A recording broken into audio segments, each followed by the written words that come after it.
All right. Good afternoon, everyone. Welcome to the Mary Louise Academy Virtual College Fair. Thank you so much for joining us. My name is Lucy. I'm one of your StriveScan facilitators for this evening. Just a few housekeeping announcements before we get started.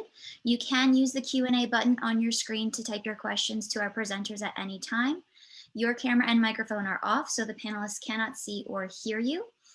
This is just one of many different sessions that are happening throughout the evening. So after this session, you are more than welcome to sign up for additional ones. And this presentation is being recorded and will be available within about a week at the same website where you registered. So now I'm going to turn it over to our presenters. Holly, here you go. All right.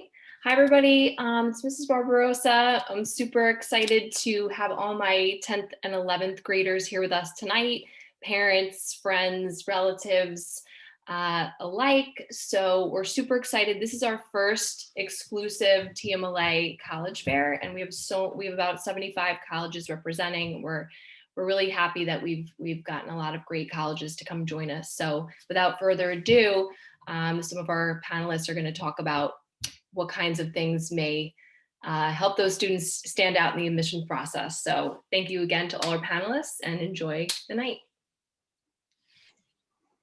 Great, thank you. So hello everybody, my name is Christopher Munoz-Colleen. I'm Assistant Director of Admissions for Access and Inclusion at Clark University in Worcester, Massachusetts. I'm gonna get us started, but I'm gonna start with a quick tech note here, which is if you have questions for the Q&A at the end, you're actually welcome to put them in starting right now.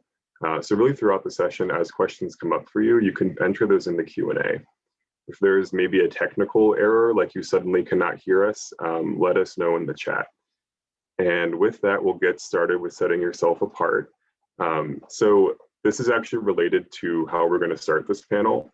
When I applied to college, I was really interested in all the schools I was considering, but I really had no idea that I could engage. I think I just imagined admissions offices as it's like the curtain dropped in my head and I just had no idea what happened. It was like a scary place where my application would get judged. I had no idea that there were admissions counselors at every school I was applying to that were literally there to help me learn about the college along the way. So what happened was I was absolutely in love with all of the schools I was applying to, but I had no idea that I could make contact with them. So the reason why I said, you know, this is related to right now is that you can actually begin engaging with us right now. So use this session really as a practice opportunity to engage with some colleges. I'm going to show you a little bit of concretely kind of how you can engage and how this can set you apart. So I'm going to share my screen and you should see the Clark website. So, okay, so this is kind of the level that I got to with my engagement. I was on the website, I learned about the schools, maybe I knew the student faculty ratio, right? But that's helpful for the beginning, but it's really hard to imagine what life is like beyond. You know, once I've looked at the majors or the curriculum or the offerings of the school, what I did not do was go to a tab, admissions. This will be, I am positive, true for all of the universities on this panel, that we're going to have somewhere on the main website a clearly marked admissions tab. So this is already going far beyond where I went when I was applying to college.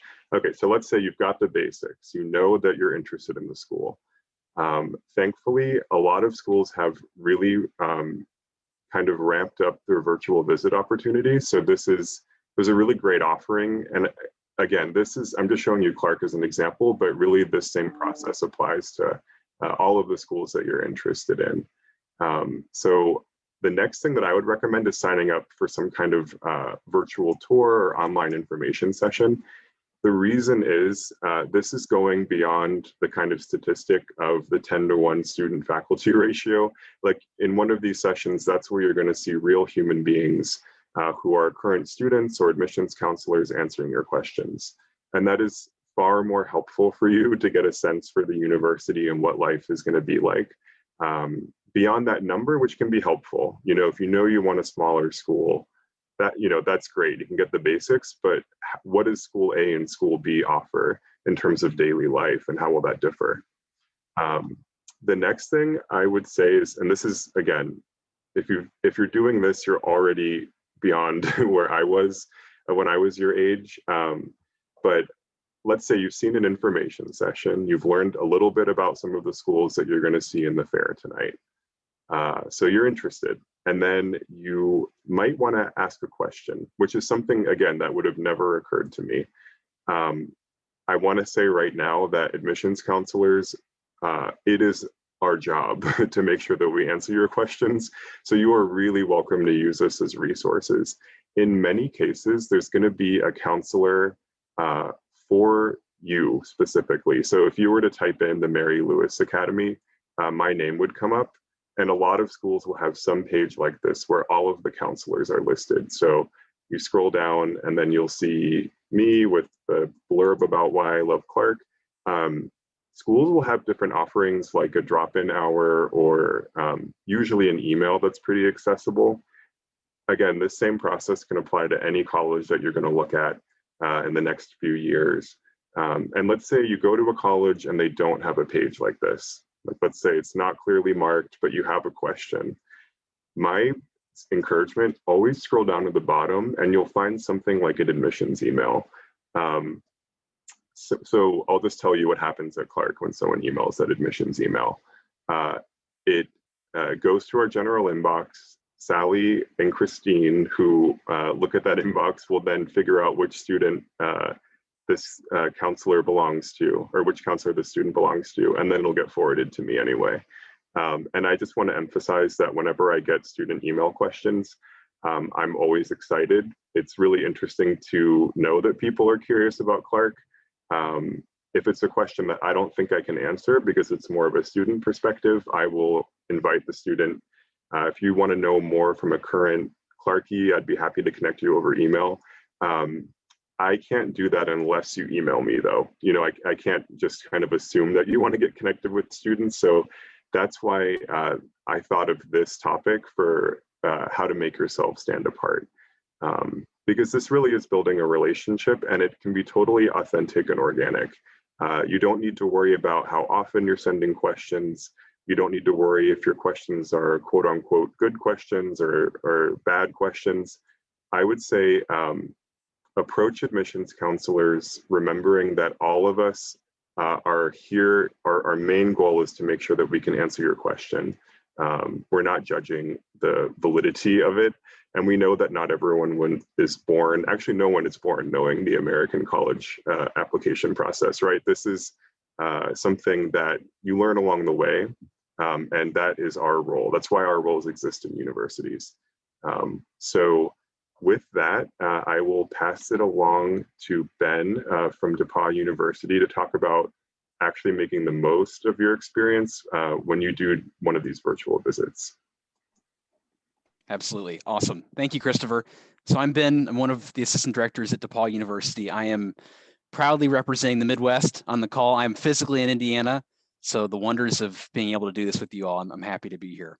But Christopher set it up nicely, and I love the anecdotes of his own college search, and I think about that all the time. I'm heading into my 5th year in admission, and I can't tell you who my admission counselor was, which I feel like is a sin as a admission counselor myself, that I didn't know who my support person was. So hopefully today, at the very smallest possible takeaway, is that we are real people and we're here to help.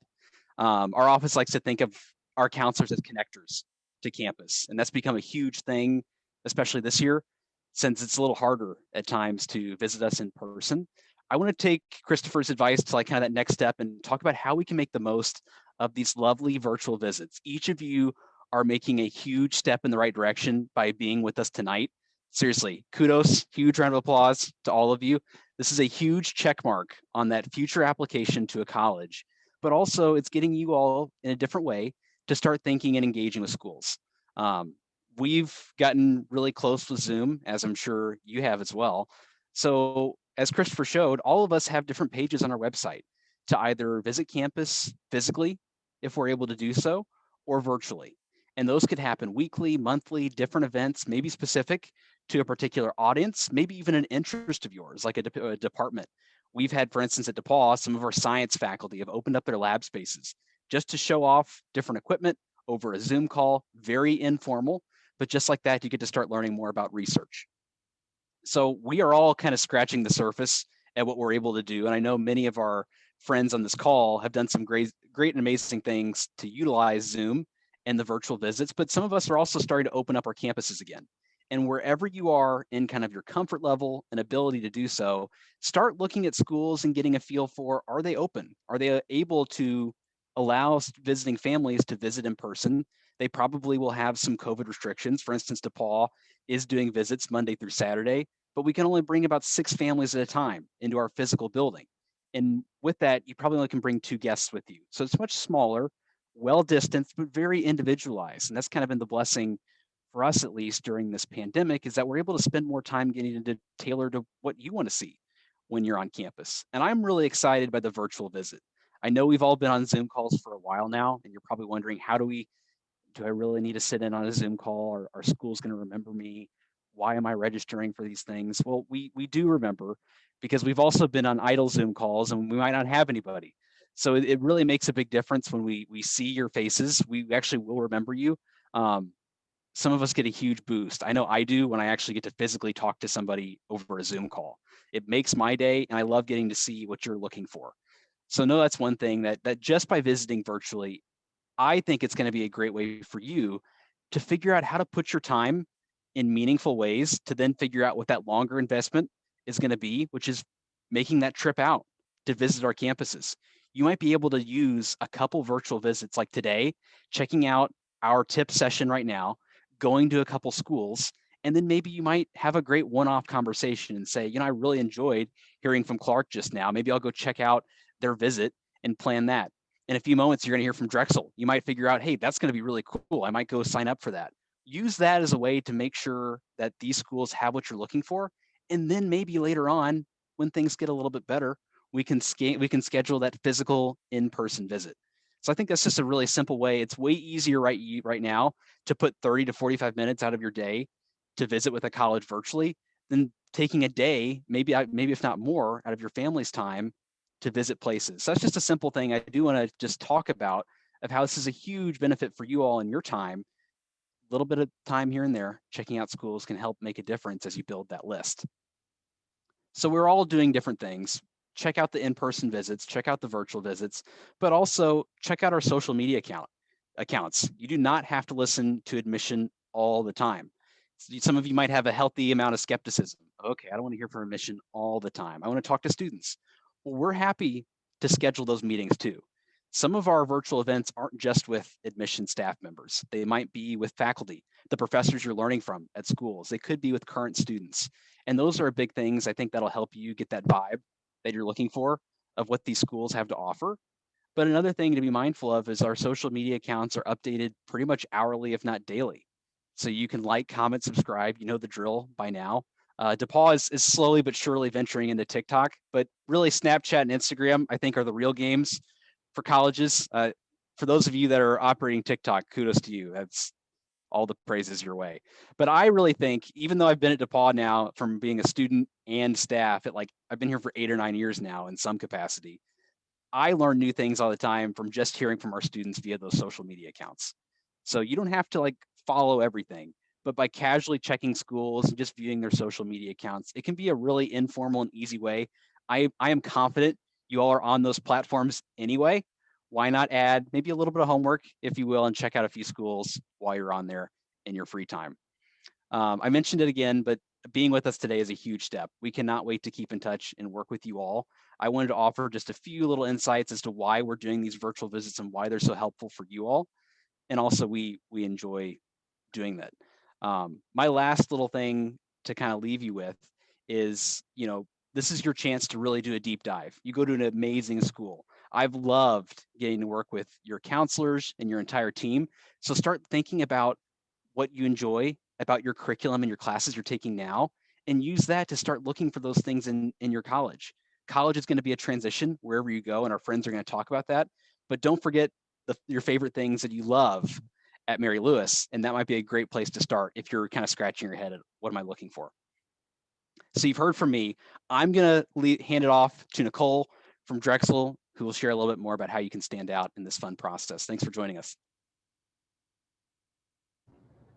Awesome. Thank you so much. And just really want to reiterate that you all being here is honestly a really huge step, echoing the fact that I myself am a Drexel alum who didn't do any research on Drexel and didn't know anything about the school until I literally showed up on move-in day. So really glad that you are doing much better than I am in that regard, but wanted to talk a little bit more about the actual application and ways to set yourself apart in that regard.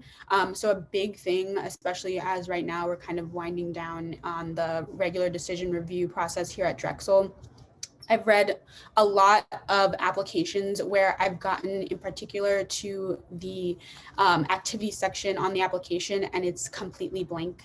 And then I'll read their essay or I'll pop into the letters of recommendation and the student mentions or the counselor lets me know that this student is doing all kinds of really cool things that are maybe hobbies or something that's a little bit less conventional than your typical, school club volunteering experience or something like that, but they just didn't think to put it in the activities section. And so that's something that I really wanted to highlight.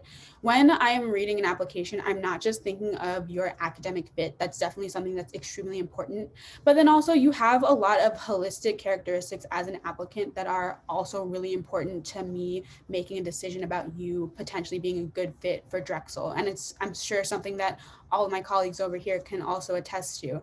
I have oftentimes had a student who I'm like, I'm kind of on the fence about them based off of their grades, but then I'll hop into the activities section and they have this really cool thing that they do in their free time that really fits their major, or I just know that, we have this like club or activity that we do here at Drexel that they would be a perfect fit for. Something about them that I see through this part of their application really kind of lets me know they have something that I should really kind of pay attention to and use to advocate for them in the application process. And I think that's also important for students who maybe have a lot of home responsibilities. They can't really stay after school to participate in activities, but in their free time, they love to cook, or they write poetry, or they run an Etsy shop, something that maybe you wouldn't think to put on a college application, but is definitely something that sets you apart and that you really should let us know about. And also, in that same vein, your family responsibilities are something that you can put on your application. And it's also something that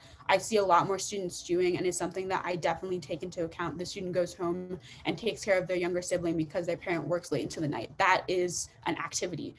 Maybe you just don't think of it like that. So I think definitely think about all the things you do in a day beyond being a student, and what are things that you can use on your application to set yourself apart in that way. But then at the same time, there's also the additional info section. And I think that's definitely a section that a lot of students don't think about, because at this point you've written an essay, you've put in all of your classes, even though you know that you're going to submit a transcript, you're tired of filling out this dumb application, you want to just submit it and be done with it. But if I'm looking at your application and maybe, there was a year where your grades maybe dipped, or there's like an award that you won that maybe is just one line on your application, but it was something you worked really hard on and would really kind of be a cool thing to highlight, or just anything about you that you think I can't glean from just looking at your application, definitely tell me in the additional info section. There are so many times where I'll look at an applicant and be like, there's a little bit more to the student than I'm kind of like being able to tell from just looking at their application as a whole. And sometimes I'll jump to the additional info section and they'll tell me, oh, I had like a health issue and that's why my grades slipped a little bit. But as you can tell, in my junior year, I kind of rebounded because my health got better. And sometimes I don't get anything, but I know that there's something more there that you just didn't share with me. And definitely additional info can be that section that you use to just kind of round out yourself as an applicant. I always love when I go to that part of the application and somebody has actually taken the time to write something there, because it just tells me, okay, there's more to this person than what I can tell from their grades. Sometimes the counselor doesn't know everything that's going on in your home life or in your own personal life, but you want to share it with me so that I have a better understanding of what you were going through during that time. And I can make a more informed decision, because honestly, as admissions counselors, I want you to be able to get into the school. I want you at the end of the entire application cycle in May, when you're making that decision, to know that you got into every school you wanted to get into, and you can make the best choice that you can for the school you get into. We are admissions counselors, not denial counselors. So anything you can give me as a tool to advocate for your place in the university, please give it to me. So definitely those two things, please. Hobbies, anything, additional info, let me know. I am here to help you, and I really want to do the best that I can to help you get in if I can. So on that note, I am going to toss it over to Lonnie at High Point University for some more tips. Awesome. Thanks, Nicole. Hi, everyone. My name is Lanny Skelly, and I am your counselor for High Point University. I'm just going to kind of pick it up where Nicole left off, but one last thing she said that I really want to start by emphasizing is we are here to help you get into the college you want to get into, because at the end of the day, this is about your college experience. And I think I can speak for all of us when I say, if you apply to every single one of us and you get into all of us, we are going to be happy whichever one you choose, because this is about where you spend the next 4 years of your life and about what you get out of that experience. So that's all we want to do. And with that, a great way to really help make sure that you're getting all those resources and also giving us that additional info we need to supplement your application and demonstrate interest, which often goes into that holistic review, is by setting up an interview. I think you may have noticed it when Christopher was showing it on his initial page, but there's some version of this on all of our pages, or you can always just reach out to us to set up conversations. But setting up an interview with your counselor is a really great way for you, to get to know us a little better and interview us, because it's just as much of an interview of us as it is an interview of you, but also for us to get to know you better. And also, if you have some of those additional info sections on your application, like Nicole was talking about, that, maybe it's a little bit harder to put into writing, or you feel like you weren't able to explain yourself well enough on the Common App or whatever application you filled it out on, it gives you an opportunity to really be able to expand upon that and put that into your own words, or maybe expand upon something that your counselor mentioned. I can't count how many times, I've seen an application and I've looked at everything and thought, I can't figure out why the student's GPA isn't higher based on everything. And then I find out something very personal about the student's life and everything makes sense. Going off of that, I do also just want to say, as your counselors, I think I can also speak for all of us when I say, when you share those personal things with us about your life, we do really respect that. And we really respect that you're sharing something very private and personal with us. And we definitely don't want to abuse that trust at all. So please know that we're only asking for it in order to help benefit you in the long run, to be able to best advocate for you to our admissions committees. Because at the end of the day, this is about, again, getting to you to where you need to be so you can have your best college experience possible. On the other side of that, one little nitpicky thing that I think is always really important to say is make sure you get someone to edit your application before you submit it. I can't even tell you how many applications I've looked at where the I has been lowercase instead of uppercase when referring to yourself, or there's been a U instead of a Y-O-U for you. And those little things really do make the difference when reviewing applications, because those little things tell us, how much can send the message of if you care or not, whether you actually do care or not. And you don't want to be counted out as maybe being less interested, or, not caring as much about the university just because of a silly little mistake that a quick edit could have been fixed. So whether it's you going back and editing, or it's your mom or a counselor or someone you trust, definitely encourage that. Also, when it comes to the essay portion of your application, this is something that I know students stress out about a lot, parents stress out about a lot, for moms and dads that are watching this as well.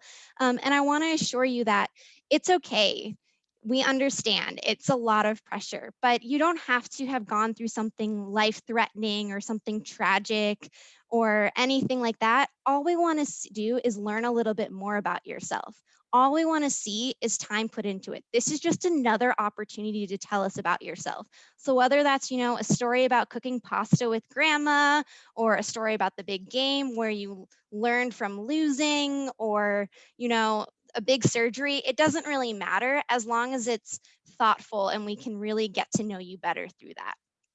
The last little thing I really want to make sure to mention that I know for me personally, and again, I think I can speak for all of us when I say this, is kind of going back to something that's been mentioned a few times is, we're all people too. We've all also gone through this admissions process, and we work with a ton of students, and we go close to some, and some, sometimes their names show up and we don't even realize they're one of our students. But a great thing that I always really love is when I get emails or cards thanking me for my time or letting me know that, either they had a great experience with a student ambassador or a great experience with another one of our counselors, or, they ran into someone in their town who knew something about High Point. Those little things I think are always really nice boosts to remind us that, what we're doing is making a difference. And I know for me, I hang all the cards I get in my office as nice little reminders on days where I might need a boost, because I'm sure as high school students, you can relate to us when I say that there are days that no matter how much you like your job, sometimes it's a little bit hard to get out of bed.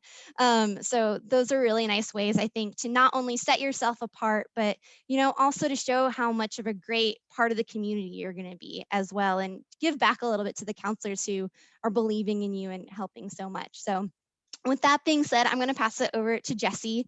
But one last thing I do want to point out is your counselor, Ms. Barbarossa, has all of our contact info. So at the end of this, please do not be afraid to reach out to her. If you want to expand on anything that any of us are talking about, we all would be more than happy to talk with you at a later date as well. Awesome, thank you. All right, good afternoon, evening, everyone. Sorry for the sun in my face. My name is Jesse Mudgeon. I am one of the admission counselors at Marist College. I am also alum of the college as well. I've been at Marist now for 8 years or more. So great opportunity there. What I would like to actually speak to you about is, it's actually going to be the supplemental and kind of institutional specific questions that pop up on applications. So you go through the application, you're double checking, filling out everything, extracurricular activities, making sure your essay is great. And then all of a sudden, as you get towards the end, there are questions that you weren't anticipating an answer. And they can be something from, are you applying to specific programs that you never heard about? And now you have to go back and do research. To really quirky questions like, if you were a flavor of ice cream, what would you be? And the entire purpose of these questions is to learn more information about you. A lot of schools tend to, we know that you are spending a lot of time on your application, for sure, and it may go through double, triple, quadruple checks and all this. But a lot of those questions actually allow us to learn more about your personalities, who you are as an individual, in ways that your extracurricular activities, your essay may not be able to highlight. Some schools even use it as a way to say, hey, if you came to our school, what would you do on our campus? What would you use your degree, your first degree, your second degree, or minor, or whatever, to do? Why do you have interest in our school? And I think those are pretty good touch points where a student gets to reflect on themselves, and like, why are you applying to this school? Is it just because it's beautiful? Which is a fair response. There's a lot of beautiful campuses. Is it because you are interested in getting a liberal arts education while working on hard set skills as well? So things like that are really kind of give us something to learn more about. I think some schools kind of trick students in ways where there are these additional questions and they're optional, right? And I typically tell students, if it's there, just answer, because there's no point of not answering it. The more information the school gets, it's one of the weird areas where I think the saying is less is more. This is a way that more is more, right? The more information that we get from you, the better we get to understand you, the better you get to understand us. And I think that is a true importance, and in cases where schools can't interview or meet with you on a one-on-one basis, these are the types of things that really help schools get to know you. There was one other point I was going to say there. Uh, I would, oh, here we go. I would say that you, if it's there, just respond. I think a question I get all the time is, if there's two students who have the same academics, same extracurricular activities, same kind of essay, so on and so forth, how do we choose between the two? Some cases, these supplemental institutional questions are those ways, because if one student answers it all and they show that they care about the school or what have you, and then the other student does not, which one would you choose, right? So that is, I would say, just take a look and think about it. It's not, we're not grading you on it. There's no grade. It's just to learn more information, and it's a great way for us to learn more about you as an individual. And with that, I will pass it on to Xavier. Hey everybody, my name is Xavier McKenzie. I am one of the assistant directors at Skidmore College. I'm also the coordinator for diversity initiatives. Unfortunately, I'm not an alum of Skidmore, but I'm very happy to represent it. This is my 6th year in admissions, so I've been reading applications for quite some time. And I would just like to focus on maybe the obvious or maybe the unmentionables, but in terms of grades and the scores and the courses that you're taking. A lot of students, especially the ones I talk to, always seem stressed about how many APs or IBs or advanced courses should I be taking? What if I can't achieve the top grade in all these courses? If I have a situation where I have to change my courses, will that affect my admissions? And I just want to tell you all to just relax, just take a step back. Admissions counselors were on your side. As previously mentioned, we're not looking for reasons to get rid of you.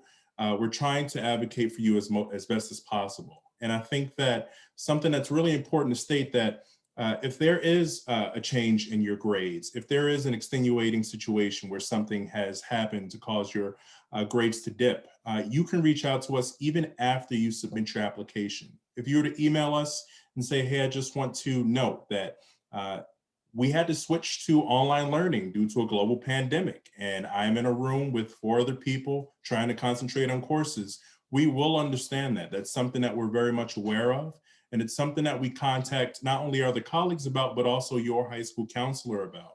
We want to make sure that when we are reviewing our applications, not that you're not ready for college or not that you don't belong in a certain place, we're doing our best to predict how well you'll do at our respective institutions. And so when we're making these decisions, it's based on how well you're presenting yourself or what are you doing to self-advocate. And I think that just giving us some context on what you're doing in your courses, what you're challenging yourself with is really important. So it's not only about the grades that you're getting, but it's also about the courses that you're taking. And I always tell students that doesn't mean to pile yourself with APs and IBs so that you crumble socially and mentally and you feel like the whole world's against you, but just a comfortable challenge where you know you'll succeed. I don't want to speak for all of my colleagues here, but we do expect that there's a slight dip in grades if you're taking more challenging courses. We don't exactly expect you to just excel in everything that you're a part of. If you do that, kudos to you, and we respect that. But we just want to also make sure to those students who are definitely challenging themselves to the best of their ability that we acknowledge that work. And if you feel that maybe your 9th or your 10th or your 11th grade went through some fluctuations, something that we track is upward trends.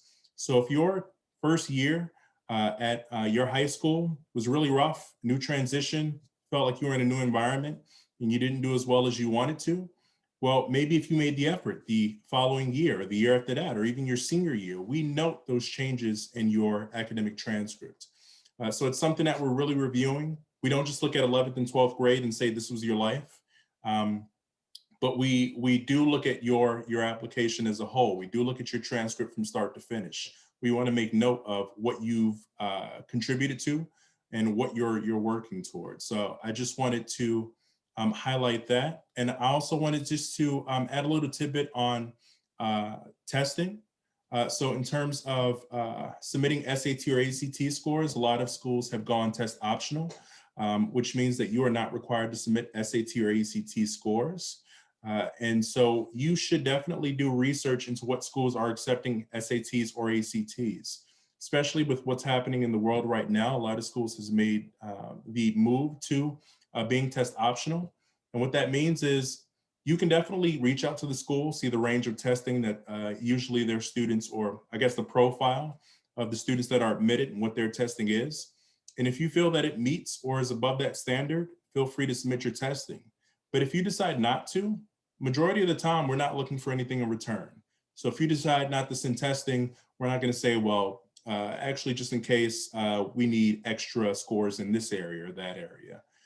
When you decide not to submit your SAT or ACT scores, we're using your academic transcript to review you.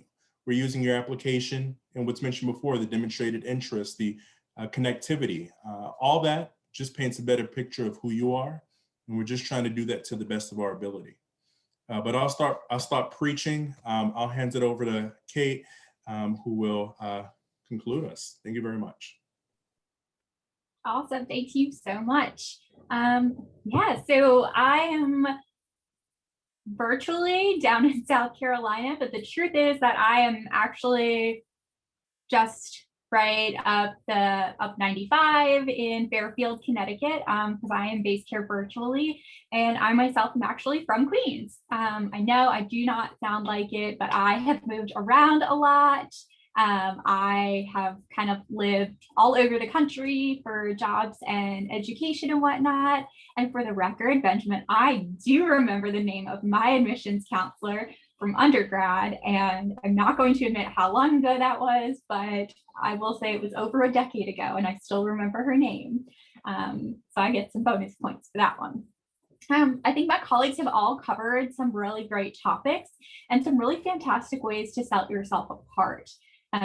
You know, from a slightly different perspective, you know, I'm coming from a university that has over 27,000 undergraduates. So we do have a lot of applications that we go through each year. And, you know, when we're making these decisions, we don't have interviews, we don't have resumes, we don't have supplemental questions on our application. So it's a lot more straightforward with what I have the opportunity to get to know you from.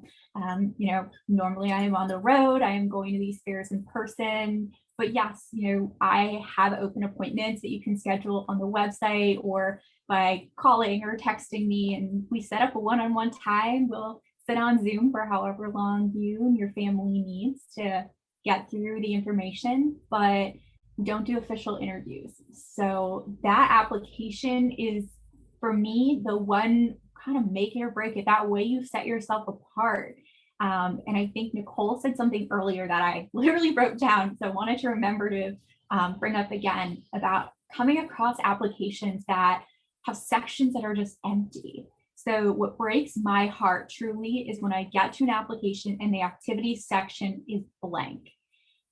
To me, and I see that at face value, I say, okay, well, this student just goes home from school every day, sits down and, you know, surfs through TikTok, or just plays video games on their butt all day, which, you know, I don't think is true for any of you. I know you're doing something other than go to school, go home, go to sleep, wake up, go to school, go home, you know, over and over again. And sometimes I see hints of that. You know, I'll see a counselor letter or something that says, oh, you know, Nicole is so involved and she's president of this club and she plays these 3 sports. And then I read that and I just say, where is that? Why isn't that on her application? Where is this disconnect? And it kind of brings me back to what Lanny was saying, where I say, well, does Nicole not care enough about our school that she didn't finish her application? Or was she really rushed? And I don't know where to guess with this. So my biggest thing with these applications is, you know, I can't possibly sit down and interview every single student in the state of New York and Connecticut that's interested in South Carolina, but treat this application as if we were sitting down together. Use all of those activity spots. If you have stuff to fill them, don't feel like you have to make stuff up, and use that college essay the best way you can. No, you don't need to have some big tragic life story. I didn't write a tragic college essay. I wrote about my brother and I and our relationship and kind of what that's been like. If you have something really big and impactful that's happened to you, write about it. If you are funny, be funny. If you're not funny, don't try to be funny. Now is not the time. But just be yourself, because when we are looking, there is not one type of student that attends South Carolina. We're not looking for 27,000 of the same person. Jesse isn't looking for, 5,000 of the same undergrad at Marist. We're not looking for duplicates of our current student. The whole point of a student body is that you are well-rounded, you are unique in your own way, and you're going to add something to our campus. So don't be who you think we want you to be who you actually are, because those are the types of applications that are going to stand out. Let's see if I can remember. I remember my favorite essay from last year that I always use as an example is a story of a student who he and his family used to take trips every year to visit a new ballpark every year. And they were huge Mets fans. Just so happens that I'm a huge Mets fan, but that is not the reason I loved the essay. But also he just kind of wrote about that experience. They actually met David Wright and the whole team a few years ago. And it was just the detail that he wrote with, and I could tell it was something he was passionate about. So I always love that example, because was it the most perfectly written piece? No. Were there a couple of spelling or grammatical errors? Yes. But the biggest thing is that I could tell and I could picture this student. I could see him on a daily basis. I can imagine his family vacations. And the biggest thing is that I knew and I could see him joining these clubs on campus. I could tell he wanted to be a sport management major, and I knew exactly where he would fit in at the University of South Carolina. So I know you've gotten a ton of information today. I am going to hand it back over to Ms. Barbarossa to kind of wrap things up for us. Fantastic. It was so great hearing from all of you with so much experience and such different schools. It's been really cool to see how, the things that you're highlighting for our students.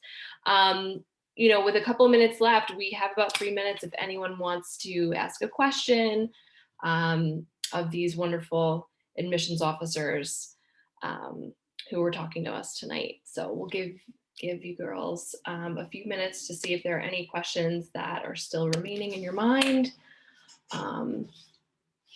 We'll see if we can answer any of them while we still have a few minutes.